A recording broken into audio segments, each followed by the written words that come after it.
बच्चों, विज्ञान के सेशन में आप लोग का स्वागत है। जल हमारा ये चैप्टर हो चुका है और आज का जो सेशन है वो प्रश्न और उत्तर का है।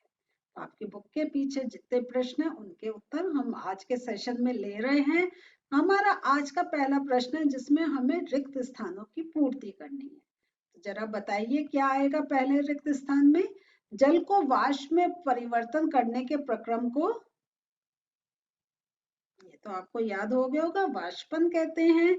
जल वाष्प को जल में परिवर्तन करने के प्रक्रम को, चलिए देखते हैं, संघनन कहते हैं। Very good. एक वर्ष या इससे अधिक समय तक वर्षा ना होना उस क्षेत्र में क्या लाता है? वर्षा नहीं होने का सूखा, और अत्यधिक वर्षा से क्या आती है? बाढ़। बिल्कुल ठीक। नेक्स्ट हम देखते हैं, आपको लिखना है कि ये वाष्पन है या संघनन है। तो चलिए देखते हैं। ठंडे जल से भरे गिलास की बाहरी सतह पर जल की बूंदों का दिखना, ये तो एग्जाम्पल में देखा था हमने बुक में, ये होता है संघनन। नेक्स्ट में क्या आएगा? गीले कपड़ों पर इस्त्री करके भाप का उड़ना, वाष्पन। चलिए देखते हैं, बिल्कुल ठीक। नेक्स्ट, सर्दियों में प्रातःकाल कोहरे का दिखना, संघनन। बिल्कुल ठीक। गीले कपड़े से पोंछने के बाद श्यामपट्ट कुछ समय बाद सूख जाता है, वाष्पन। बिल्कुल ठीक। गर्म छड़ के ऊपर जल छिड़कने से भाप का ऊपर उठना, वाष्पन या संघनन? वाष्पन। Very good. चलिए अब हमें बताना है कि कौन से कथन सत्य हैं और जो नहीं है उन पर असत्य लिख देंगे हम। तो वायु में जलवाष्प केवल मानसून के समय में उपस्थित रहती है, सत्य असत्य? गलत, ये असत्य है। जल महासागर सागर नदियों तथा झीलों से वाष्पित होकर वायु में मिलता है परंतु भूमि से वाष्पित नहीं होता है, गलत है ये भी। जल के जलवाष्प में परिवर्तन की प्रक्रिया वाष्पन कहलाती है, ये तो लग रहा है, देखते हैं, सत्य है। जल का वाष्पन केवल सूर्य के प्रकाश में ही होता है, ये भी गलत है। वायु की ऊपरी परतों में जहां ये और अधिक ठंडी होती है, जलवाष्प संघनित होकर छोटी छोटी जल कणिकाएं बनाती है, ये भी सत्य है। अब हम लोग दूसरा प्रश्न देखते हैं। मान लीजिए कि आप अपनी स्कूल यूनिफॉर्म को वर्षा वाले दिन शीघ्र सुखाना चाहते हैं, क्या इसे किसी अंगीठी या हीटर के पास फैलाने पर इस कार्य में सहायता मिलेगी? यदि हाँ है तो आप बताएं कैसे। तो तापमान में वृद्धि के साथ वाष्पीकरण की दर बढ़ जाती है, इसलिए अंगीठी या हीटर के पास वाष्पीकरण की दर अधिक होगी और यूनिफॉर्म जल्दी सूख जाएगी।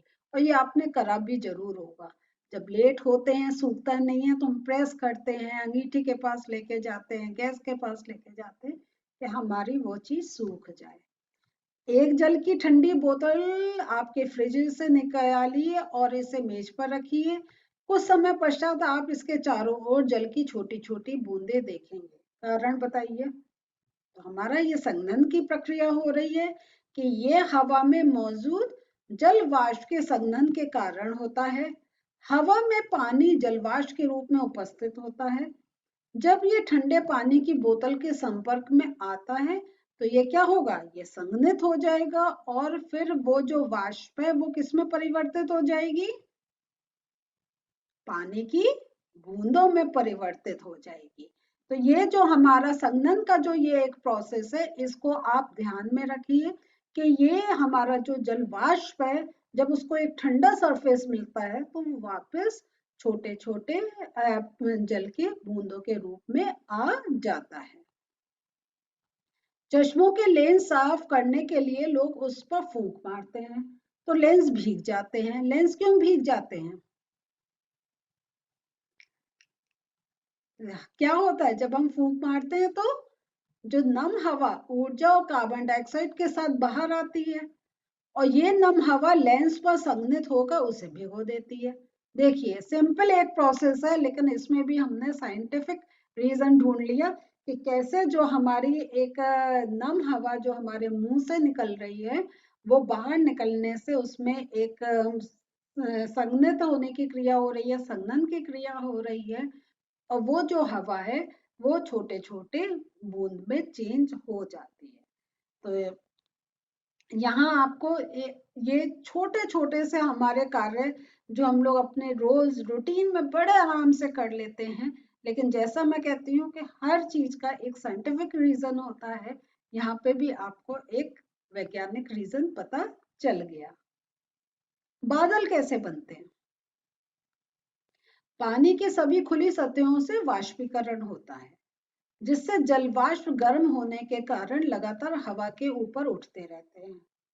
जैसे जैसे ये जलवाष्प पृथ्वी की सतह से ऊंचाई की ओर ऊपर जाते हैं, वो क्या होता है?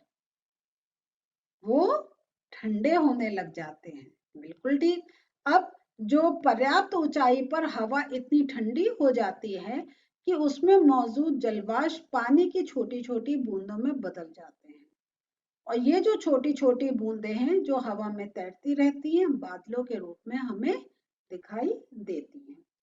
तो यहाँ देखें, ये पूरा एक प्रोसेस भी आपसे पूछा जा सकता है, तो इसको आप ध्यान में रखिएगा।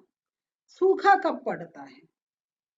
तो ये भी अब हमने जब वर्षा की बात करी है, तो वर्षा से रिलेटेड हमें दो टॉपिक्स के लिए हमेशा तैयार रहना चाहिए, एक सूखा और एक बाढ़। दोनों के क्यों होते हैं, क्या उससे हमें हानि होती है, लाभ तो दोनों से नहीं होता है। हानि क्या क्या होती है, किस प्रकार होती है, ये हमेशा हमारे एक कॉन्सेप्ट क्लियर रहने चाहिए। तो यहाँ पे हम देखते हैं, यदि एक वर्ष या उससे अधिक समय तक किसी क्षेत्र में बारिश नहीं होती है, मिट्टी वाष्पीकरण और वाष्पोत्सर्जन द्वारा पानी की खोती रहती है। धीरे धीरे क्षेत्र की मिट्टी क्या होती है, वो सूख जाती है, क्योंकि जितना वाटर कंटेंट उसके पास था वो सारा वाष्पीकृत हो जाता है। क्षेत्र के तालाबों और कुओं में पानी का स्तर भी बहुत नीचे चला जाता है, और उनमें से तो बिल्कुल कुछ सूख भी जाते हैं। भूजल भी दुर्लभ भी हो सकता है। ये स्थिति सूखे का कारण बन सकती है। तो ये भूजल जो ग्राउंड वाटर जिसकी हम बात कर रहे थे, ये भी क्या होता है कि वो लगातार इवोपरेशन हो रहा है, तो जितना जितना वो मिट्टी के ऊपर कांटेक्ट में आ रहा है वो सारा वाष्पीकृत हो गया, और उसके नीचे जो जल है उतना मिट्टी उसको सोख नहीं पा रही है। तो भूजल भी अगर हम देखें, आप देखते होंगे जहां सूखे का अगर आपको कई पिक्चर्स देखने को मिलती हैं या कुछ उनके बारे में पढ़ने को मिलता है, तो आप यही पढ़ते हैं कि लोग खोदते रहते हैं कि कहीं से अंदर से हमें थोड़ा जल मिल जाए, लेकिन कितनी गहराई तक खोदने के बाद भी जल प्राप्त नहीं होता है। और ये बहुत ही एक डेंजरस कंडीशन होती है कि उसमें आपके मवेशी हैं, जानवर हैं, पेड़ पौधे हैं, सब खत्म हो जाते हैं।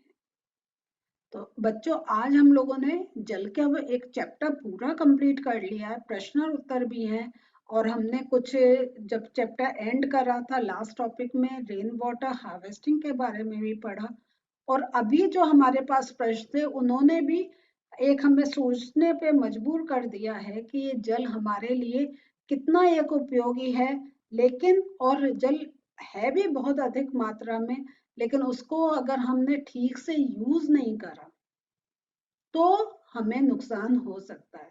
और जो ये अधिक मात्रा है, तो हमारा एक जो क्लाइमेटिक हमारे कंडीशंस है उनको डिस्टर्ब नहीं करना चाहिए, कि प्रॉपर वाष्पीकरण होता रहे और वर्षा होती रहे, जैसे वो जो एक लवण युक्त जो एक जल है वो बिना लवण के वापस इस धरती पर आ जाए और हम लोग उसका यूज कर सके। बहुत जनरल टॉपिक है, लेकिन हमें सोचना भी बहुत है, क्योंकि ये हमारे लाइफ से रिलेटेड है, हमारी लाइफ जैसे चल रही है। तो हमें ये सब बातें समझनी चाहिए, और समझनी चाहिए, और इस चैप्टर में जो इम्पोर्टेंट चीज है वो याद भी रखनी है, जैसे हम उनके आंसर लिख सकें। तो अब हमारा सेशन यहाँ हम रोक रहे हैं, और हमारा टॉपिक भी खत्म हो गया। अगले सेशन में फिर मिलते हैं एक नए चैप्टर के साथ। बाय।